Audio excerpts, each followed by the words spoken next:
Oi gente, tudo bom? Eu sou a Fernanda e o meu primeiro vídeo foi sobre o dia em que eu passei na Federal. Mas aquele foi apenas o resultado de um processo e hoje eu tô aqui pra mostrar o processo, de como eu realmente consegui passar. Então eu vou falar sobre número de acertos, notas, evolução e técnicas. Então vem comigo que provavelmente esse vai ser um vídeo que vai ajudar muito quem tá estudando. Vamos começar falando sobre o Enem de 2018, que eu fiz no meu segundo ano do ensino médio. Eu fui direto do ensino médio para a universidade, mas eu já fazia as provas do Enem há bastante tempo. Como treineira foram 3 anos, mais o ano que eu fiz o vestibular valendo. Então, eu fiz prova em 2016, 2017 e 2018 como treineiro. Em 2019 fiz valendo. Passei direto para a UFPA e para a UFRJ. Mas eu não tenho como te dizer os meus acertos de 2016 e 2017 porque eu não trouxe a prova. Então eu não corrigi essa prova. A de 2018, vou dizer agora, por área. Em linguagens, eu acertei 27 questões em 2018 e fiquei com a média de 632,5. Em humanas, 2018, também 27 questões, só que o TRI foi mais legal. Deu 673,6. Em naturezas, meu calo, sempre foi. Eu acertei 17 questões e fiquei com 620,8. Já em matemática, eu acertei 24 questões e fiquei com 741. Na redação, eu tirei 920 e a minha média foi 717,58. Vale lembrar que eu fiz todo o meu ensino médio na região amazônica e, nesses casos, a UFPA dá 10% de bônus. Isso é muito de edital de cada universidade. A UFPA tem essa política. E aí, com os 10%, a minha nota ficou em 789 e alguma coisa. Agora, no Enem de 2019, no meu ano realmente valendo, eu acertei 30 questões em matemática, então eu tive uma evolução de 6 questões e fiquei com 781,2. Em naturezas, eu acertei 27 questões, então eu ganhei 10 questões e fiquei com 636,5. Em linguagens, eu acertei 38 questões, então eu ganhei 11 questões e tirei 679,4. Em humanas, eu acertei 40 questões e ganhei 13 questões em comparação a 2018 e tirei 740,1. O Enem de 2019 ele foi bem diferente. Acabou que o TRI, que é o sistema que eles usam para calcular as médias, foi bem mais difícil e puxou as notas para baixo. Se fosse em outro ano, talvez eu tivesse tido uma nota maior com este número de acertos. No total foram 135. Mas o importante é que as notas de corte caíram e eu passei. Mesmo se as notas não caíssem, eu teria passado para a UFPA. Eu sabia que a minha nota de corte na UFPA em 2019 tinha sido 808,27, já com os 10%. Então, eu tinha que tirar uma nota que com os 10% desse 808,27. Eu, na verdade, tinha me planejado para ficar pelo menos 10 pontos acima da nota de corte, porque em casos históricos, quando sobe muito, subiu 10 pontos. Então, tava tranquilo. Quando eu calculei minha nota do Enem de 2019, eu vi que eu fiquei com 751 e alguma coisa. Também tirei 920 na redação. Beleza, com os 10% dava 826 e alguma coisinha também. E aí eu pensei, vamos subir 10 pontos da nota de corte no máximo, ficou 818, tranquilo. Só que todas as notas de corte caíram. Então eu acabei passando em 6º lugar na UFPA, porque a nota foi 779. Já para o UFRJ, o UFRJ atribui sistema de peso na nota.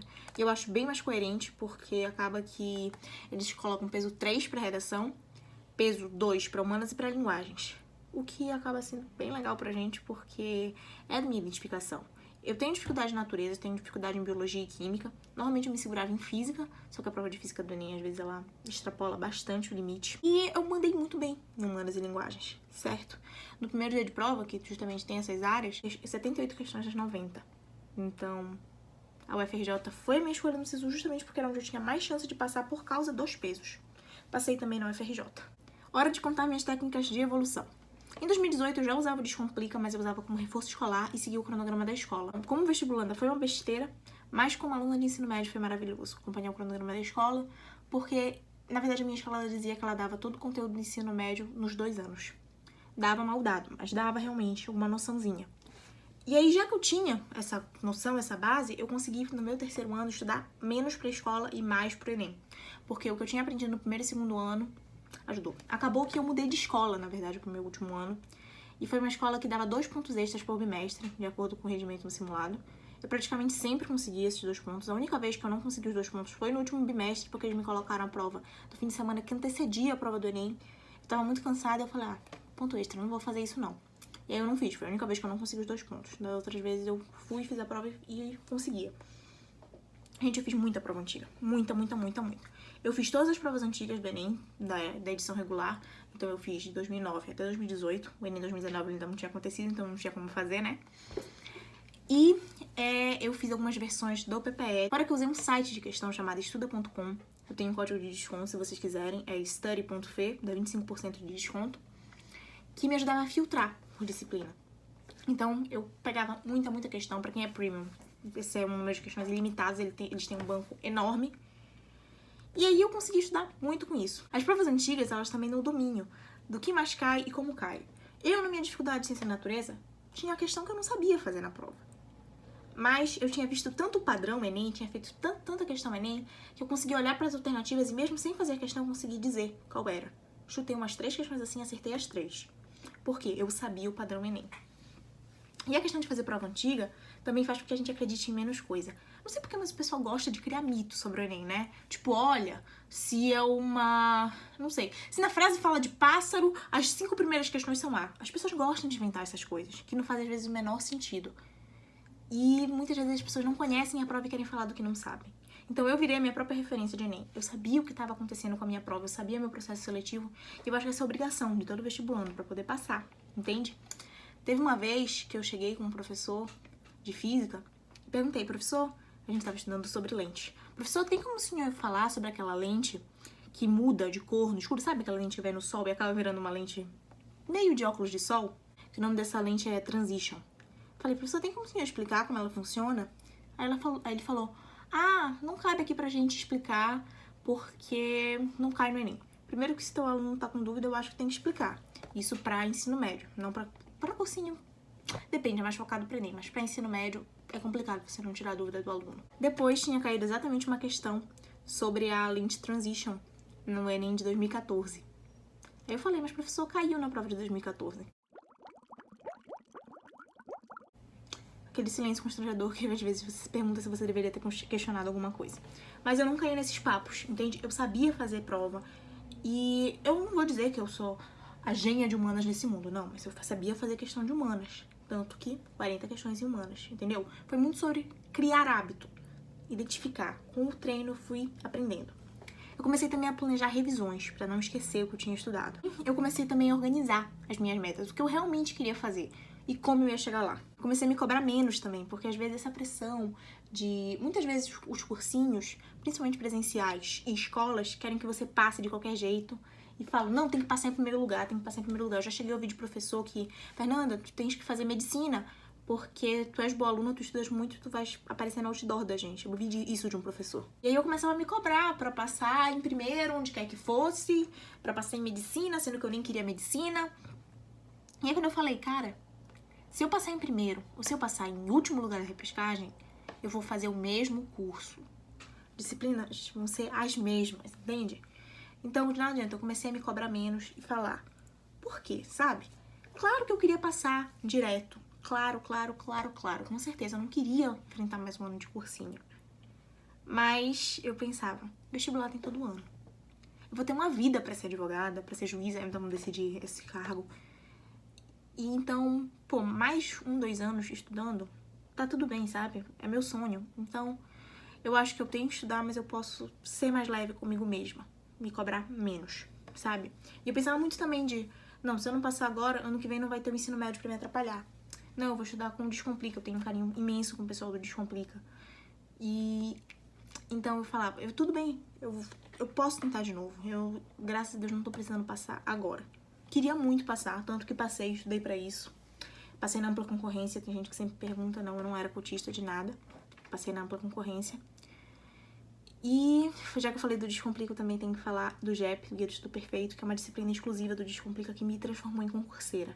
Me transformou justamente nisso que eu falo pra vocês. Fazer questão, ir atrás de questão, de prova antiga e entender as coisas. Comecei a aprender com meus erros. Gente, na Estuda.com eu fiz algo cerca de... Somando, na verdade, a Estuda.com com as listas do Dex, do Descomplica, eu fiz algo em torno de 50 mil questões. Muitas questões, sim, mas eu não fazia as questões por fazer. Eu fazia as questões e se eu errava, eu ia vendo. Por que eu errei? Não sei o assunto? Ou fiquei em dúvida, chutei errado? Sempre acontece. Então, porque na hora da prova podia até ser que eu acertasse chutando. Mas eu não queria, eu queria saber. Não consegui aprender tudo, porque ninguém consegue aprender toda a matéria do ensino médio. Ninguém consegue acertar todas as questões de todas as provas e tirar 1000 na redação. Nunca aconteceu esse gênio. Então, eu queria que fosse suficiente pra eu passar. Passei bem colocada, graças a Deus. Mas é isso, sabe, gente? Eu comecei a diminuir meu parâmetro pra mim mesma. Comecei a parar de querer ser a aluna nota 10, a aluna genial, a aluna excelente. Eu queria passar. E isso fez com que eu diminuísse e controlasse a minha ansiedade. Eu aprendi também a importância do tempo livre. Ninguém consegue estudar o tempo todo, até porque chega um ponto que se você tá... Eu me forçava muito a estudar.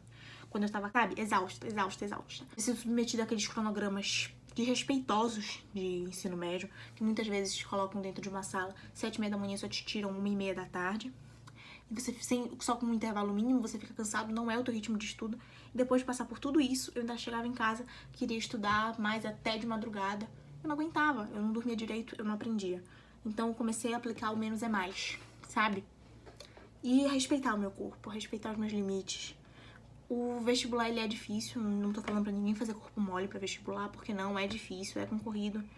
Mas a gente não é máquina, a gente é humano. Então tem que aprender a respeitar esses nossos limites e dá pra passar respeitando. Quantos jogos de futebol, eu gosto muito de futebol, eu não vi. Quantas vezes eu não saí? Dia de semana mesmo, às vezes eu tava sem saco, saía e passei. Por quê? Nas horas que eu tava estudando de verdade, fazendo questão, corrigindo, fazendo redação. Então eu tava realmente me empenhando, aproveitando o tempo que eu tinha. E eu tinha menos tempo que normalmente, porque eu fazia o ensino médio também. Embora não tenha me dedicado muito no ensino médio, também foi aquele raciocínio: vou ser suficiente pro ensino médio, não vou ser a melhor, vou ser suficiente. E eu lembro certinho da vez que, mais ou menos março, uma pessoa entrou na minha sala de ensino médio e falou: olha, a gente vai escolher metade das pessoas pra passarem agora este ano e outra metade a gente vai deixar pra fazer cursinho ano que vem. Tá bom, porque eles têm um cursinho, eles queriam que a gente fizesse cursinho deles no ano seguinte, né? Eu não fui escolhida pra ser na metade que ia passar. Pouquíssimos passam lá, direto da escola o cursinho deles aprova muito, mas da escola pra faculdade poucos passam. Lá estava eu, aprovada. Não fui escolhida pra passar, passei, porque não é ninguém que pode te dizer que tu podes ou não passar. É o teu estudo, é o teu rendimento, é o teu planejamento, entende? É saber estudar.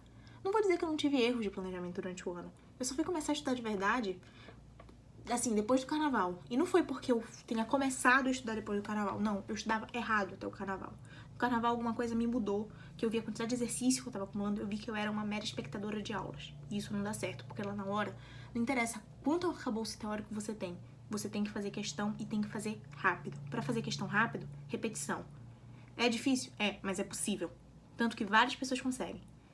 A maior parte das pessoas que passam em faculdades são raros, que são gênios, que não estudavam meia hora por semana e passaram. Não. Era esforço, repetição. Todos que passam em universidade pública têm um ciclo. E se eles conseguem, por que as pessoas comuns não conseguem? Porque eles são também pessoas comuns. Porque, qual é a diferença deles pro vestibulando? Pro cara que passa e pro cara que fica? Primeiro que só realmente nunca vai passar o cara que desiste. E depois, técnica de estudo. O cronograma, a técnica é uma coisa muito personalizada. E eu aprendi isso também. A não aceitar qualquer coisa que quisessem me empurrar. Não, eu ia fazer no meu ritmo, no meu jeito. Testando. Se desse errado, testava outra coisa. Se desse certo, repetia. E assim eu ia. E pra fechar, eu quero falar das 3 coisas essenciais que uma pessoa precisa ter pra passar. 1, planejamento. 2, técnica de estudo. 3, controle emocional.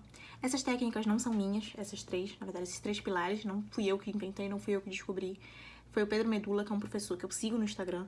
E mesmo não sendo aluna dele de curso, eu acompanhei no Instagram, ele me ajudou muito também, as técnicas dele me ajudaram. E se parar pra pensar, tá tudo relacionado, sabe? Quando você faz um planejamento, você consegue se controlar mais, ficar mais calmo. A ansiedade, pelo menos comigo, era muito controlada. Se você tá estudando mais eficientemente, você consegue descansar mais e seu planejamento melhora, entende?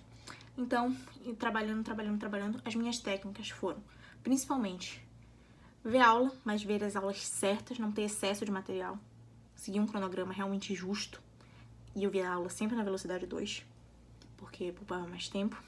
Via as aulas do Descomplica quando elas acabavam, as aulas ao vivo acabavam, eu via sempre na velocidade 2. fazer muitas questões, fazer revisões para evitar que eu esquecesse o que foi aprendido. Revisões eram com questões também. E fazer provas antigas.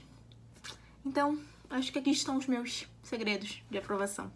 Se você tiver também alguma técnica de estudo que acha legal, ou quiser me dar um feedback, os comentários estão abertos, eu tô sempre lendo. Um beijo, e é isso.